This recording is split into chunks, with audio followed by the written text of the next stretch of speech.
Hi everybody, it's Cash. Welcome back. Thank you very much for joining me today. I wanted to present to you a recap of my trip to Sedona, Arizona in December 2022 to experience the energies of the Vortexes. This had been on my bucket list for a very, very long time, ever since 2008 actually. Those of you who've read my book about healing, a little book about believing, you'll know that while I was in Brazil, I met a woman who had been healed, she said, of multiple sclerosis. She'd been in a very, very bad way, walking with a cane in terrible pain, and then she went to Sedona to experience the vortexes and came away, this was her claim, she came away with no MS. And indeed, when I met her, she seemed to be perfectly well.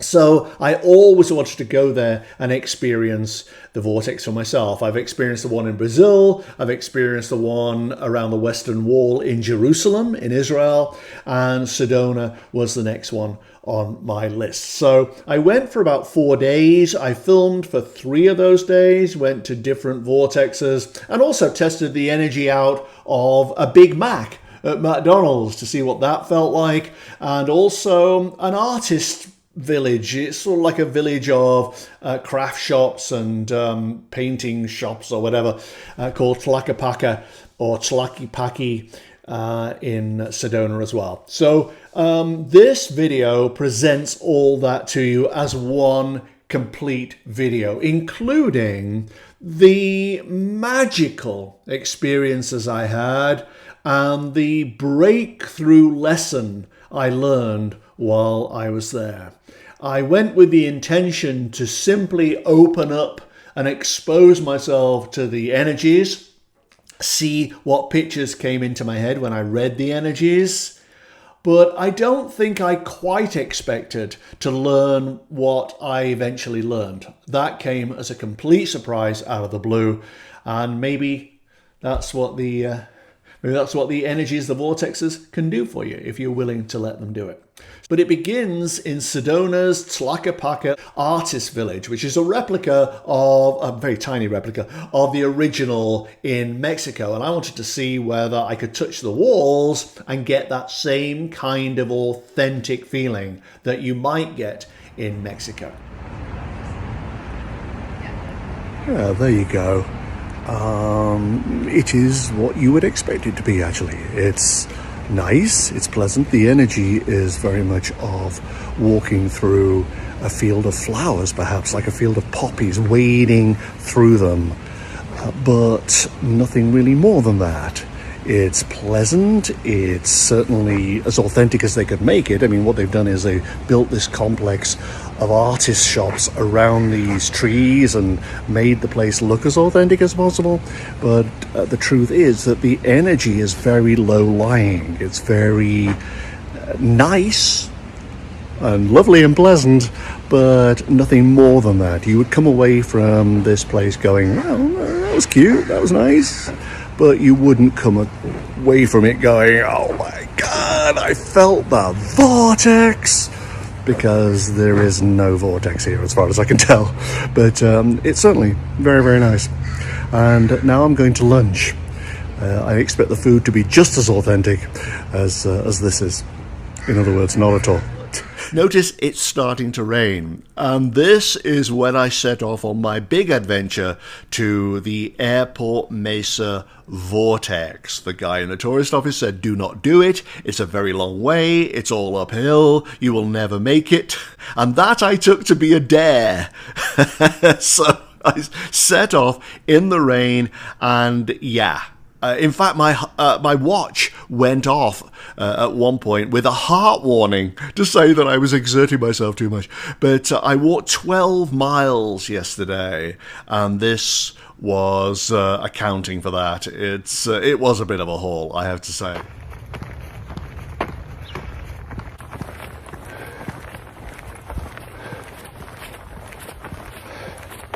I met a guy this morning who said he doesn't believe in vortexes at all. And I was wasting my time but he does believe in UFOs. And he said, you know, for $100, I guarantee you will see a UFO.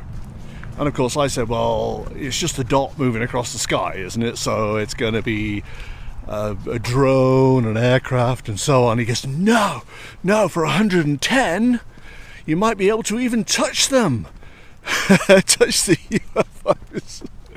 So, you know, I'm gullible, and of course I would love that experience of touching a UFO for $110. So I'm definitely considering it, but I might not. Don't get your hopes up, but I'm seriously thinking of taking him up on that. His name's Chris, and I don't know whether he takes you to the UFOs or somebody else does, but he says he's lived around here for like decades and he's seen so many UFOs, sometimes 12 in a night. And he didn't really respond to the idea that there might just be planes going overhead or something, or satellites or whatever. So I don't know. He seemed really serious about it and very dismissive of Vortexes, said they were just made up in the last few years to bring in tourists. I know that's not true, but there's a part of me going, oh, do I want to see a UFO?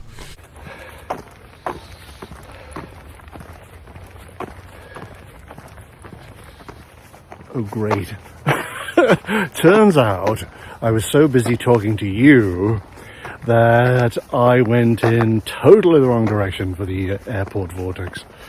And it's actually this way, not that way, where I've walked for about 2.5 miles up a very, very steep hill. So back down I go, past the Wesleyan Church, and I'll go back to where I started and take the other turning, which will take me to the airport overlay.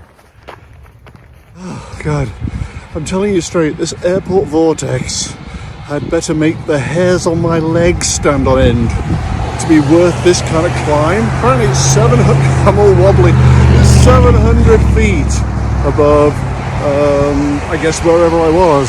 Not sea level possibly, but just wherever I was. And it is one blooming heck of, I'm sorry, I don't normally swear, but I'm pooped. One blooming heck a climb. I'm exhausted.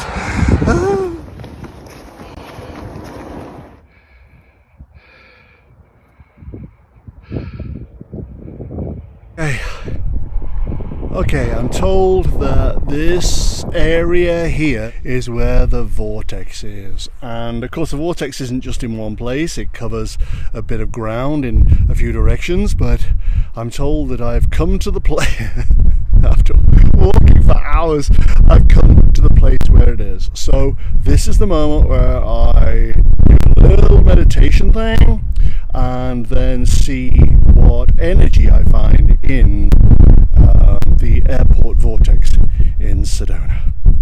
Doing my pictures for this area, I saw a mist. It was like I was stumbling through a very dense early morning fog in Venice or something, where the fog comes in from the ocean and fills the streets. It was a bit like that. And it's not just above my head here, the mist. It's not like I'm stumbling around in a fog right just here. It's way up. It's quite high. The interesting thing was that I recorded this before and the camera switched off, and also the gimbal. I bought a gimbal to use to keep this steady when I was doing the video, so I thought that would be really, really useful. And every time I would just go, well, here's what I found, and the gimbal would just collapse and switch itself off. So maybe there's some kind of energy here that I should take seriously. But in terms of visuals, all I get is, beautiful visuals, but all I get in terms of my pictures is a mist and nothing more. The sun is going down and I am going to do the unthinkable. I'm going to buy myself a Big Mac at McDonald's. I actually, I can barely believe I'm saying this, I haven't eaten anything from McDonald's since 1981. In fact, I so rarely eat any kind of junk food that I could probably list every single item of junk food I've ever had and where I bought it and when. That's how rarely I eat junk food. Now, you get fries and stuff, and they're so salty and I guess sugary too. I'll be throwing those away. I know there are starving children in the world, but sometimes I can't go as far as I really should. But and I'm going to touch the Big Mac now and see what kind of energy it gives off.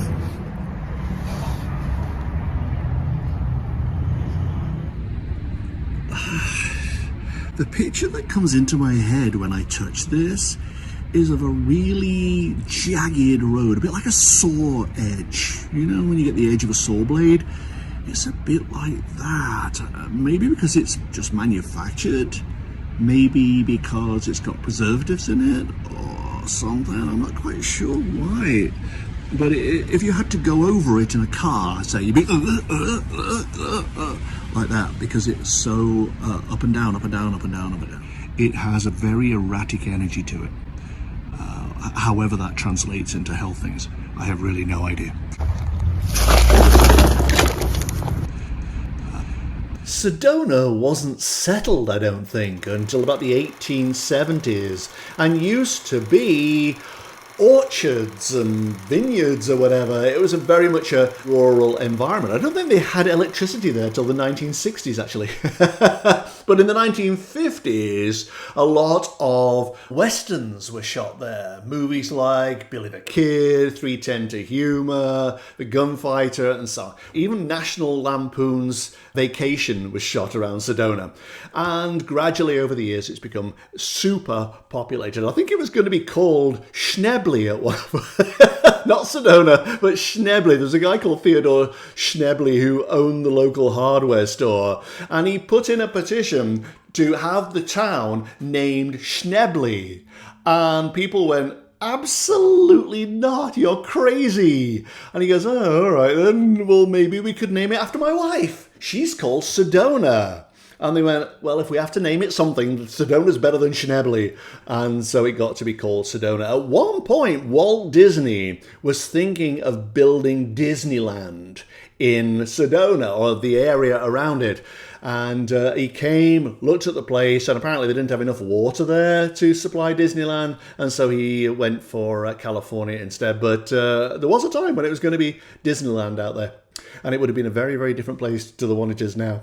Anyway, it's very, very famous for these vortexes. Many people say, oh, it's nonsense, but I have felt them. And I went in search of the Boynton Canyon vortex. I had lunch at a resort up there and then wandered off with mixed results, but it ties in, what I found in Boynton Canyon ties in very much with what you'll see in the next video, where I had a major aha moment. It was almost like, yes, you had to go on this trip. You were brought here to learn this one lesson.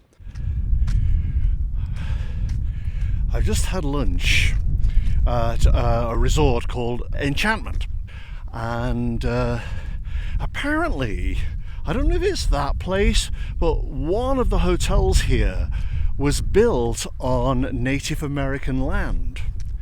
And when the property owners bought it and built the hotel, they said to the Native Americans, you are no longer allowed to do your rituals and everything like that on our land. You've got to stop. So, if I got the story right, the Native Americans put some kind of curse on the hotel, and it went bust. So in the end, the government bought it and said, all right, you can go back to doing your rituals again if you'll let our hotel be prosperous. And I think it's the one I've just been to. And now it is. Now it does really, really well. But isn't that interesting? This whole land here is used for rituals in private places and stuff. It's quite magical in its way. But I am looking for the Boynton Canyon vortex, which apparently is one of the more powerful ones.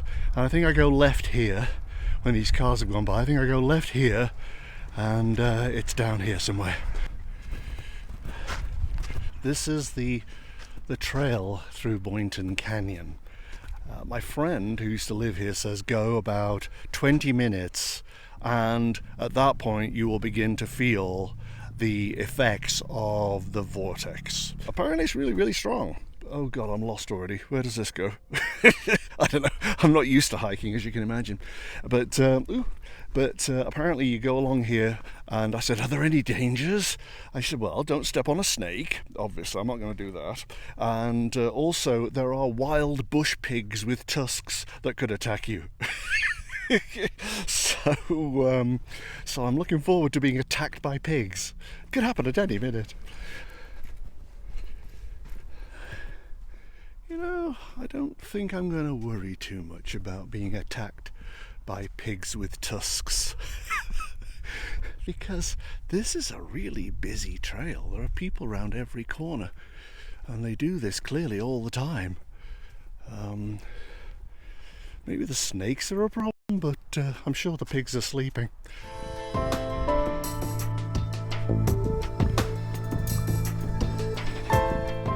It's all pretty dazzling and amazing, and I would love to say also isolated, but it really isn't. There are so many people walking this trail that you're never away from a human voice. It's very disappointing. I thought I'd have a moment to meditate and think and tune into the energy, but there are so many people walking by. It's like a shopping street at Christmas. You see in the background there? Can you see them? It's a never-ending trail, but of people. And you just want to relax and enjoy it, and you can't for the sheer number of tourists coming through. What a shame. What a terrible shame. But anyway, this is my spot that I'm going to do, or attempt to do, my picture thing for the Boynton Canyon Vortex.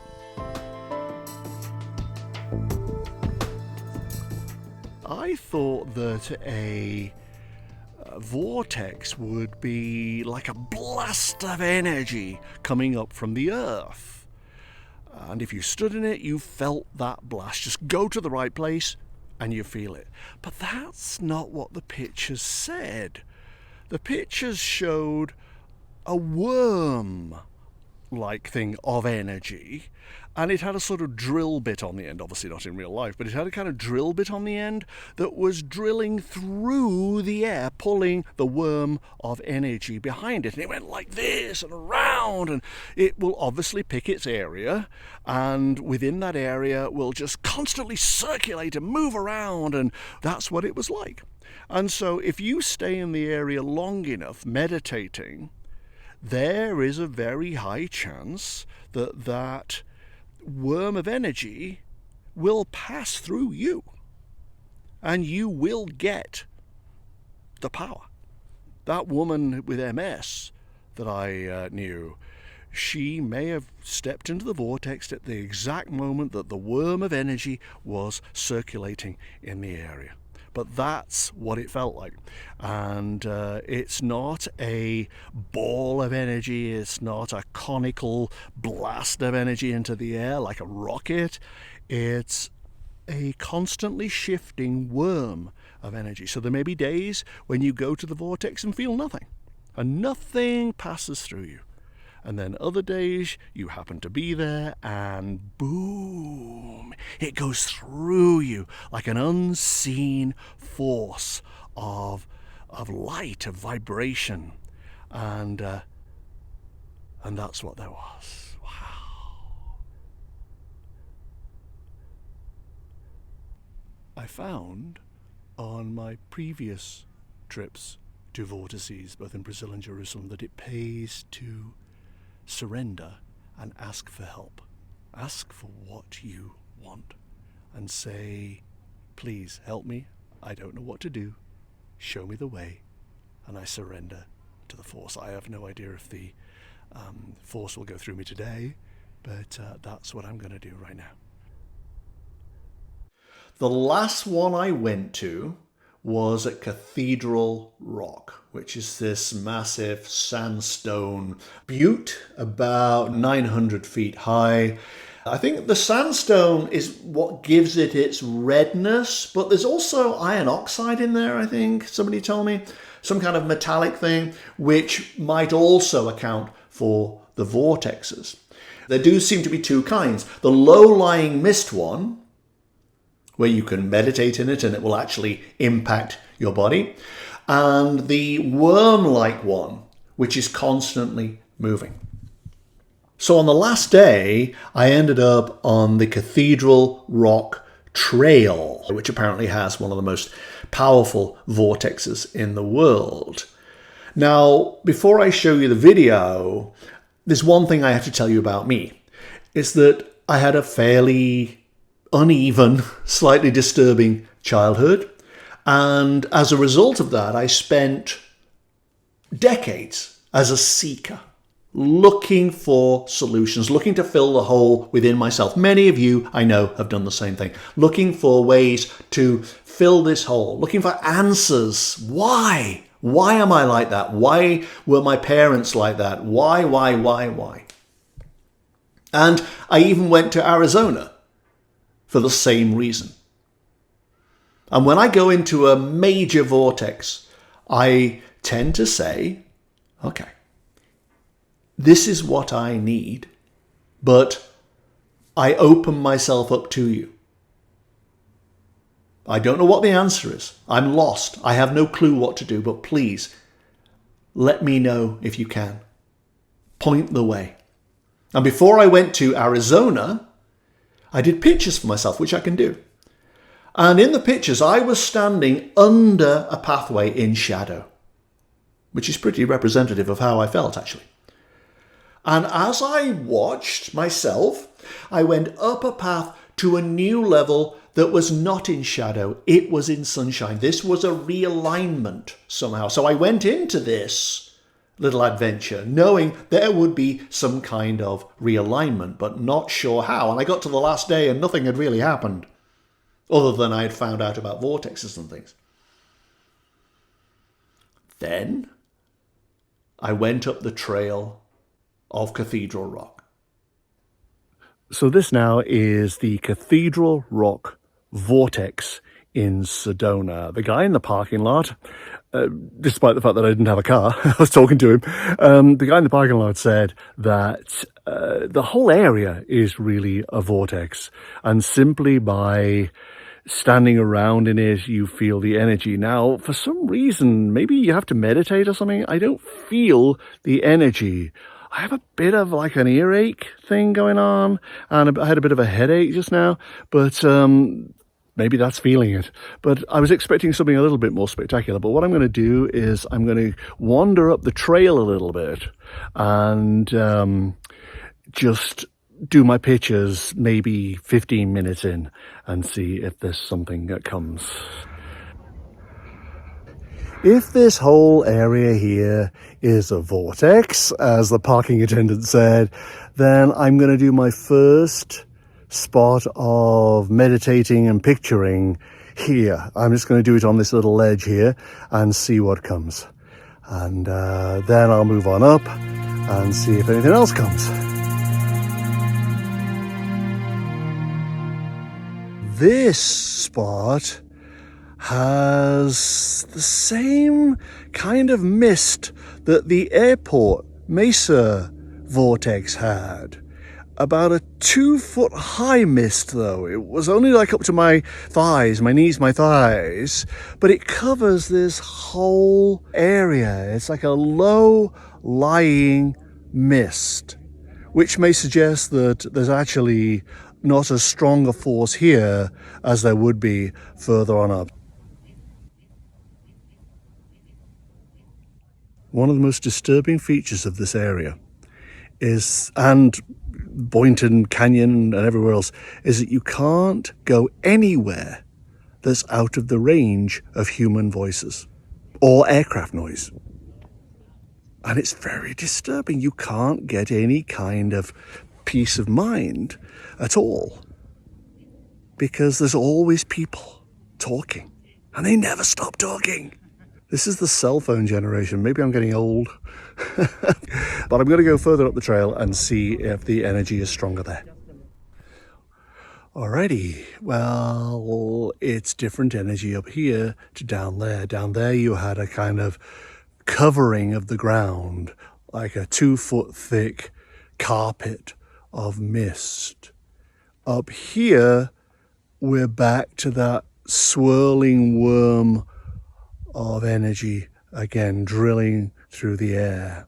Except, interestingly, it's almost like there's a glass partition over here, and it goes so far there and then turns back and comes over here. So the actual main part of it is over here. It's doing its thing over here, where I guess most people don't go, ironically, and maybe over the hill or something as well. So it's swirling around here.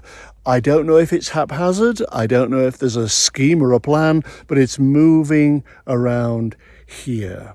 And then it stops just beyond where I'm standing, which is strangely where all the tourists go by, paying no attention to the landscape, just chattering.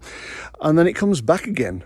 So all these people who are wandering up this path, it's almost as if the path was put there with full knowledge that that's where the tourists would go, and they wouldn't wander over here where the real energy is. I think the energy's everywhere. I think if I were to sit down, I would be in that mist of energy.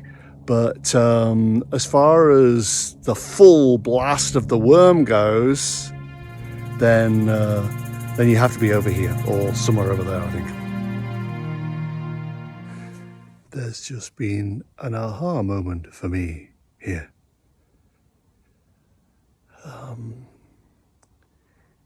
It's not that the worm of energy is moving around randomly, just sort of slithering through the air, invisibly, obviously, slithering through the air, and it might touch you. It is drawn to open-heartedness. It is drawn to a forgiving, loving, kind, but open and surrendering heart. That's how it finds you. That's how it finds you. It's looking, it's like patrolling like a shark, a benign shark, invisibly looking for hearts to heal. And all we have to do is sit still, be present and centered, and yield to whatever comes. But just be open-hearted and allow the energy to find you. Become a beacon when you are open-hearted and sitting in love and acceptance rather than, so, what's going to happen here then? Okay, where's the energy? Where's the vortex? I don't feel anything, which is how I originally came into this. You become the beacon. It sees you and it responds to your call. That is what is going on at the Cathedral Rock Vortex. The guy in the parking lot, the one I had no business talking to really, he said that he's a Christian, but he doesn't go to church. This is his church. This area is his church because God is in the rocks. And I can see that now, actually. I can see how that energy is God, is divine intelligence going through the rocks, that vibration that is low-lying in some areas and in others is manifesting itself as like a worm of energy, but it finds you. When people say they're seeking God or seeking something, stop seeking. I've often said about that thing with the kid lost in a department store. I once got lost in a department store when I was a kid, and my parents couldn't find me because I was constantly walking around. Stay still. Your parents will find you. That was the advice I was given. And it's the same here. Stay still. Open your heart.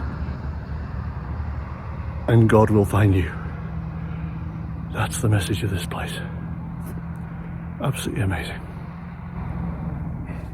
That was the answer I have been looking for 5 or 6 decades. Right there. The question is, what have I been seeking? And I came to the conclusion, on my way back actually, that it was validation. I wasn't seeking popularity in my life, ever. I wasn't seeking fame or money. None of these things seem to have any importance, but seeking validation was the thing. That was the lesson I took away from Cathedral Rock, and it was very, very powerful. Made a complete difference to my life. And also, when the picture said I went around and up and took a new direction, a realignment, that's exactly what happened.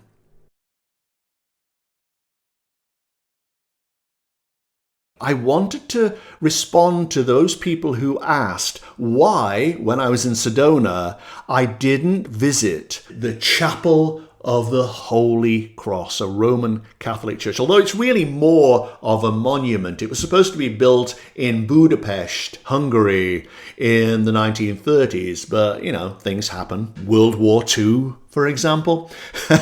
And it ended up being built in Sedona. It opened in 1956. The woman, Marguerite Stauder, I think probably is her name, she wanted it to be dedicated to her mother, really. And it was supposed to be a church, but there's a problem with the federal government owning the land and the building and whatever, and I don't know, it's just very, very tricky.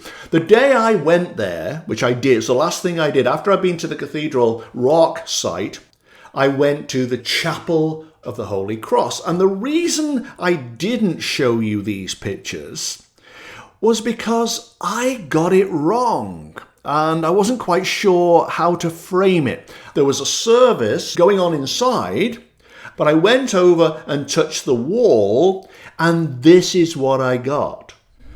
This, by contrast with the flowing energy of the vortexes, the vortices, this has a very, very rigid energy to it. It's very box-like. I know it's made of concrete and stuff, but that's not really relevant. The energy around it is square, like a wall, to keep things out, which would make sense. That religion, faith with a capital F, is rooted in fear and trying to keep the enemy out. It projects a crucifix, a huge crucifix, across the valley here, projecting faith, projecting Christianity and Jesus and God and so on. And yet, there's not a lot of God in it. It was really nothing more than that. It was quite unremarkable. There was a barrier around it, a blocky kind of barrier, keeping bad people out and the Christians in. That's really what it felt like. So I didn't really tell you because it's nothing terribly interesting. I got home and I looked at the video that I had shot over the heads. I didn't even see it for real. It was shot over the heads of the crowd into the church, the chapel, while the service was going on. And when I did, I saw pictures of two, it was actually like wings, but they're like curved pillars over the congregation. What does that remind you of?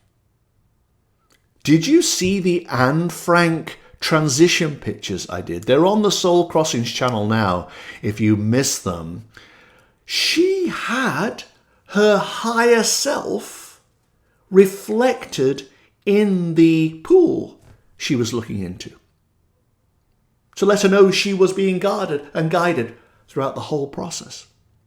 And when I looked in the Chapel of the Holy Cross, which I think is built on a small vortex itself, people have really felt strong vibrations there. When I looked into the chapel, there were those two wings. So once again, maybe it isn't the building that pulls in the energy. That's not the important thing. It's the people with their open hearts inside the building, inside the church, that channel the energy that goes with their faith. The outside, it's just a shell, doesn't matter. It's pretty, it's in a lovely location. But the inside, where the people were, the people of faith, where they were singing, where they were praying, that had the pillars of spiritual energy over it.